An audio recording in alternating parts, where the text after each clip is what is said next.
the kitchen was always a place for us, and you could smell in our apartment house where we live. If you were to go out to the store and come in on Saturday, you could smell the burning of hair in the hallway when you open the door.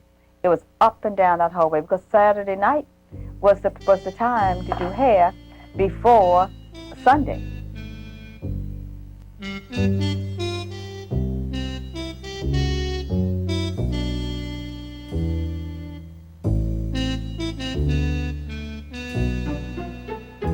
I read a lot of people's work about, they get very nostalgic, just like I did just then, about the hair.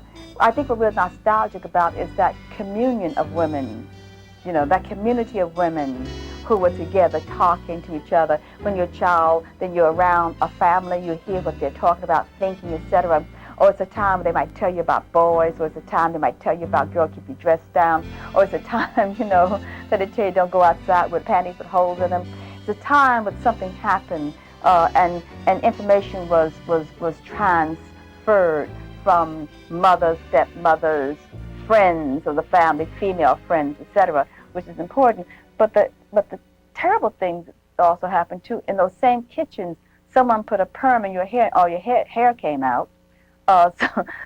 Someone burned your hair, and it was burning. I mean, like people had to. I remember they would pat the hair with a cloth, with a wet cloth, because your hair was burning, right?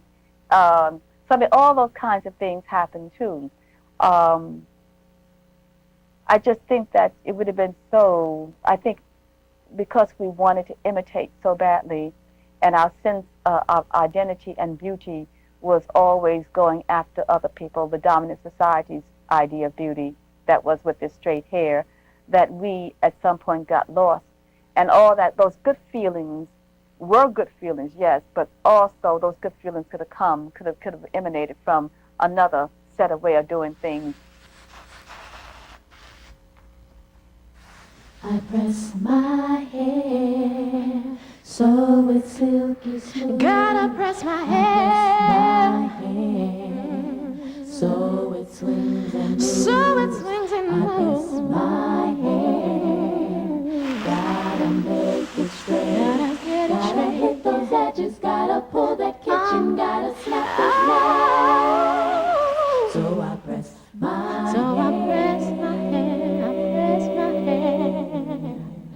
I press my hair. Gotta get it straight. I press my hair. My mom grew up in this society, and the rules of the society are to look neat and to be groomed.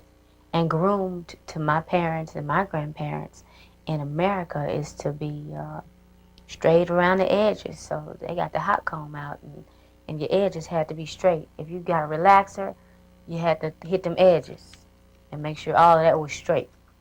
So that coming from the face, you didn't see any kinks around here. You just saw, you know, straightness. So self-esteem and hair kind of don't go together where I'm from, because my role model for beautiful hair or just being beautiful period was Barbie, or the supermodels that we saw on television, or the newscaster that was talking about the people with the nappy hair. I think a lot of what has happened to Africans here in America with regard to their hair is so much has been done to make us hate everything about ourselves and to only emulate things that are about the Europeans. So I think that hair, you know, curly hair, kinky hair, has been something that blacks in general, and still today, view as negative because it does not emulate the standard of the European, which is the straighter hair. You know, I know that my mother's generation, you know, going to the beauty parlor was a major event. And it was a necessary event. I mean, you know, women, whether they went to the fancy salon or whether they went to someone's home, it was a very, very important event. Not only was it important during the early, 50s, It was also very private. If you notice the salons during that time, you couldn't see into the salon. You know, women were always behind some kind of cubicle. You did not see a woman when her hair was in its natural state. You know, she only came out into the main area once her hair was done. You know, getting your hair done was, you know, a big, big deal. And how I think that affected people psychologically is that they never really came to appreciate themselves for their natural selves. You know, the beauty parlor is a transformative kind of experience, but, you know, the degree to which I think Africans indulge themselves in that, you know, they're really trying to transform themselves into something that's much more European, you know, and it has really, really very negative effects on, you know, their sense of self. White is right. Lighter is better, you know, to children. I remember when I was a freshman in high school, all the girls I knew were trying to have boyfriends with light skin and curly hair. That was like a thing. That was beautiful to us. The same thing with me. If I would go to a party or somewhere with one of my friends that was darker than I was, I would get chose, you know, just because of the skin. I wasn't any smarter or any more beautiful or any more talented. It was just because of the skin. Chose his honey 'cause she was brown. Chose his wife 'cause she was yellow. Chose his lover 'cause she was white. With hair blowing in the wind. If you're black, get back.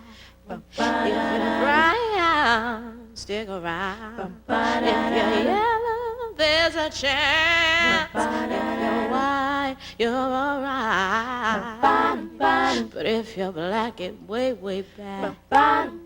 If you're black, get way, way back.